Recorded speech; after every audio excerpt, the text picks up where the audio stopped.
everyone, and welcome to another fabulous episode of Sightless Voices Unleashing Potential. I am your hostie with the mostie, Jennifer Parrish, and today we are talking with someone whose journey reflects growth, resilience, and the power of community. Our guest is none other than Mr. Detrick Jones, first introduced to the Lighthouse of Houston as a youth participant in our programs, and now, which is awesome, the founder of a nonprofit that's creating real opportunities for young people and families. His story spans navigating vision loss, finding confidence and belonging, and then ultimately giving back to the community that helped shape him. So, Detrick, welcome to the show. Thank you so much for being here. Thank you for having me. Yes, sir. To start off, why don't you just start by introducing yourself and then telling us about your vision loss journey? Well, I was actually born with a condition called cone-rod dystrophy. It is a genetic condition. It's on my dad's side. And so I had a little sight growing up, and as I got older, it's just basically it's more like a dim world, so to speak. Mm-hmm. You know, not being able to process light like I'm supposed to, and color like too, right? In color too, as well. Mm-hmm. Yes, absolutely. And it's been kind of it's like second nature, so to speak. You know, because I do a lot of things. I cook, I clean. I'm working on a cooking show called Cooking Blind. Nice. Yeah, for my Rumble channel on the Creative Energy Network. Before we continue and get into the conversation a little bit more, I'm going to describe the set for our blind and low vision viewers. Okay. We are seated in blue chairs with wooden tables beside us. Then behind us is a white brick wall with blue lighting and a glowing neon lighthouse sign. All right. Why don't you share a little bit about your early years and what it was like for you and how your vision loss shaped your life? Well, in my early years, it's like I was never treated handicapped, so to speak. Mm-hmm. You know, my family, they always been supportive, so we always I did everything everybody else did. I got in the same trouble everybody else got into. And so, and school was excellent. Mm-hmm. I really had a good school career. So did you all of a sudden lose your vision? Was it gradual? Were you born with... No, like I said, I was born. Okay, got it. Got it. Mm-hmm. Like Lady Gaga says. Yes. Okay, and you said school. So did you have like a adaptive, yes. a blind teacher? I forgot the actual term. TVI, VI teacher. Yes. Exactly. So you had one. Yes, I had one. Where'd you go to school? I got a VI teacher when I transferred to Stovall Elementary. Okay. I had got a VI teacher. When I was in kindergarten at Stevens Elementary, that's when I was introduced to the CCTVs. Yes. And game changer. It is. And so that's what I used throughout school. So when I got to my new school, they didn't have it. And I was like, oh. So when I got a VI teacher, then she made sure I had that. She made sure I had she taught me the Braille. And so I learned how to do the Braille, type it and read it. And I mean, like I say, it was a good journey. Then I got O&M instructor to also come to the school as well. That was fun. Yeah. Help you get around a little bit better, huh? Oh, yeah. Help you get around the community. We always went out into the community, so that was very fun. Mm-hmm. They take you to the stores and try to get you to ask for assistance or do that whole thing? Or Oh, well, yeah. Mm-hmm. My first VI teacher was Betty Corton, and she was wonderful. Mm-hmm. And I had her up into junior high. And then you were a part of the Lighthouse's youth and teen programs.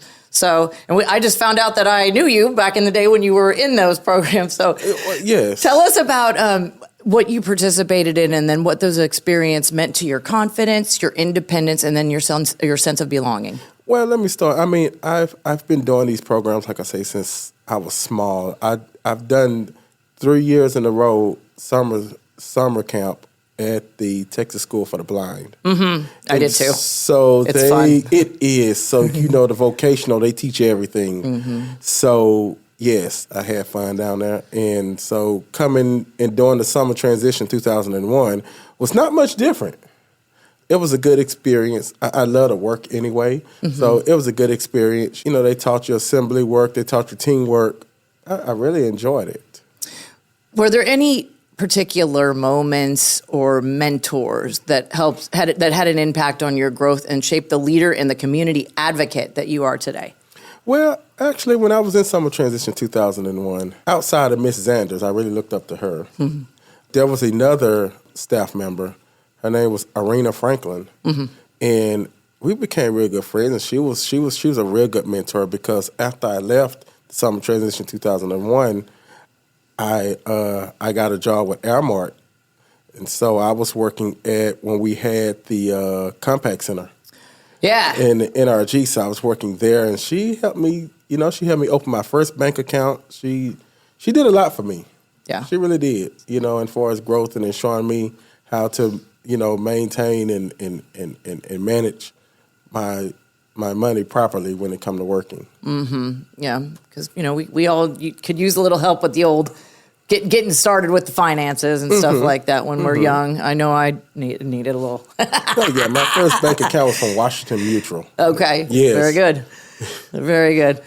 All right. Well, let's get into your nonprofit because I really want to know about that. So can you tell us about what it is, what inspired you to create it, what kinds of programs or services do you offer, and who do you support? Well, actually, in Creative Energy, we support some of everybody. We're an art platform, and I love art. I mean, I just love working with my hands. Whether you sing, dance, sculpt, paint, write, as I'm a writer as well. Like I said, I cook. So rather you do that, we work with people from 1 to 100. It makes no difference. If you have an art talent and you want to get it out there, that's us. Nice. So we do a lot of things. One of the things I done a few years ago with the cook and pastry, I done in the apprenticeship program. And so that was one of the things of getting people in to train them to do that because cooking is an art. Definitely, especially when you're blind. Oh, yes. Oh, yes. Blind cooking is another thing entirely. Oh, no, it is. And what I like to teach for blind cooking, and I say this, when I'm actually working on cooking blind, it's one of the things is confidence. As a blind person, you have to have that confidence. You have to know that you know that you know. Yeah, for sure. So, or else you're going to burn your hand off. You're going to burn your hand off or whatever. But I laugh, but it's true. No, it's true. It really is. It surprises me because, I'm well in the kitchen. I know my way around the kitchen. It surprises me that people, the blind community, like, oh, you cook? I don't think I could do that. Oh, but you could. Yeah. You could. I also plan on starting a life skill training program for the blind. And that way they can get that confidence to navigate themselves around their kitchen and things of that nature. Mm-hmm. Awesome. So Creative Energy is the name of your nonprofit for those folks out there that want to kind of get in touch with them. Yes. What's the exact? I know you do art and cooking and all kinds of stuff. What's your mission?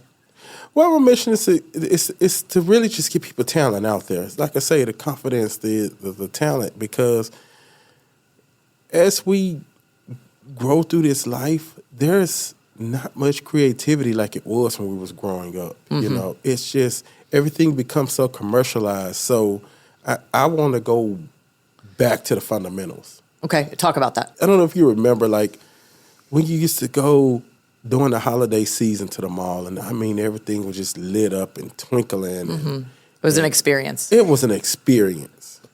And you don't have that anymore. Mm-hmm. I mean, you used to see department stores getting into the spirit. I mean, it wasn't nothing to walk by a department store window and be like, wow, that's creative. Mm-hmm. Mm-hmm. They don't have that anymore. It's just like people lost their magic, so to speak. Got it. Why is this work so important to you personally, and how does community support help fuel your mission? Well, it's important to me because, again, I love art.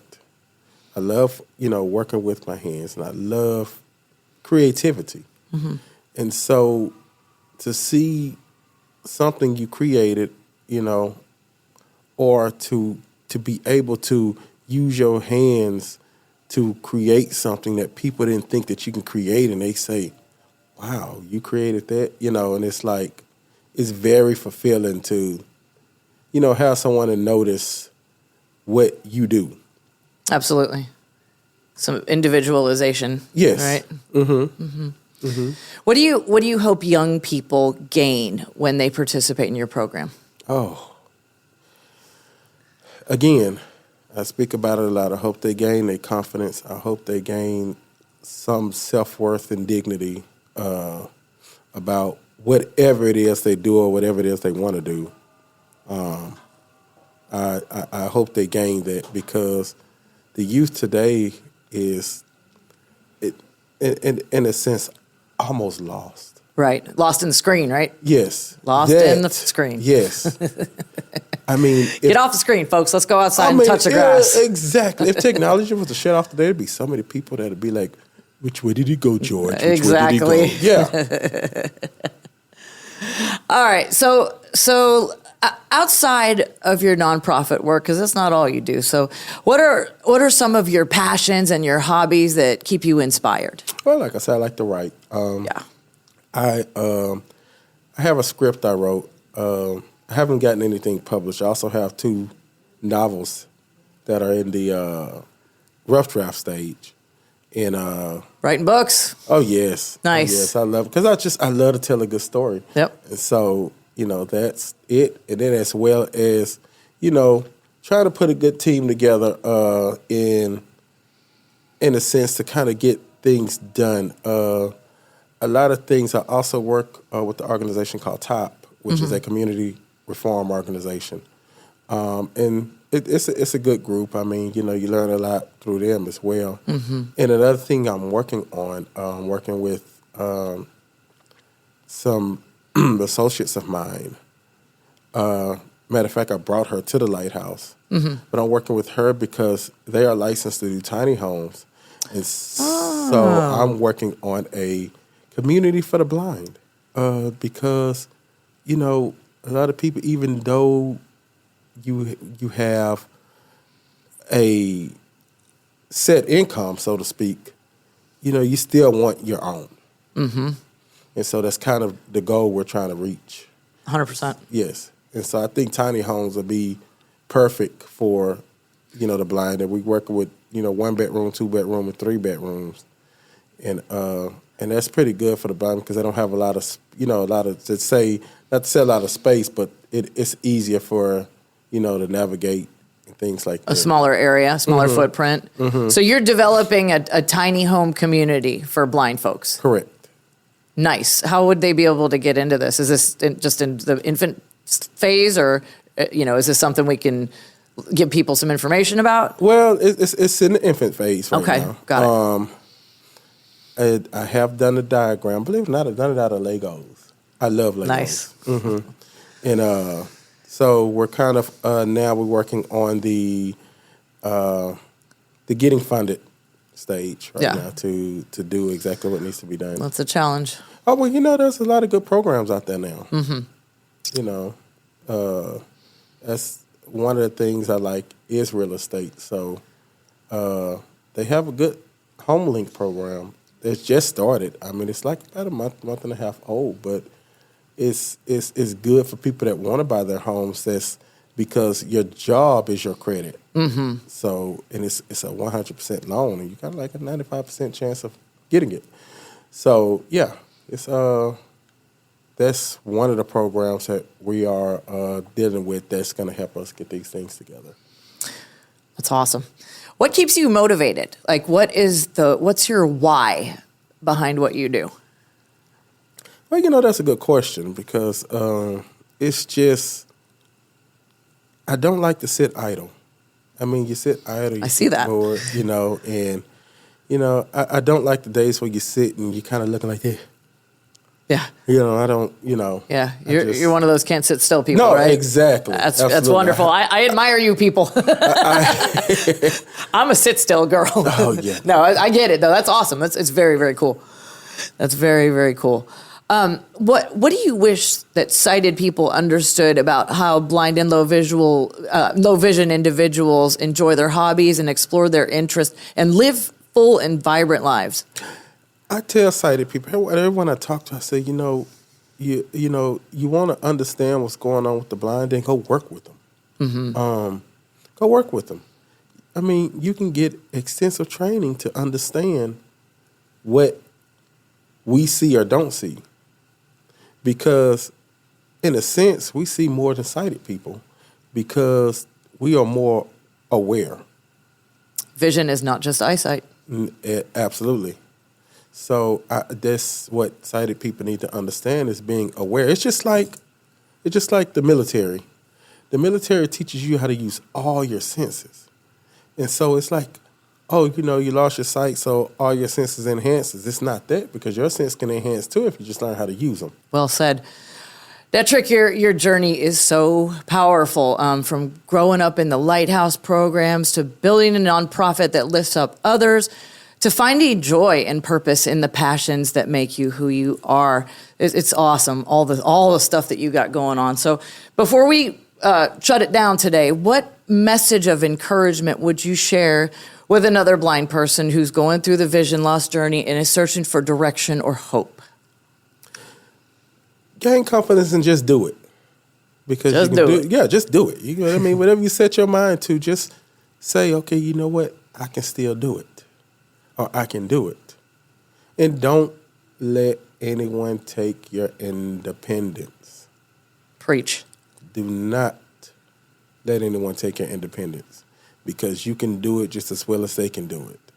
It might be more of a challenge, but you can do it.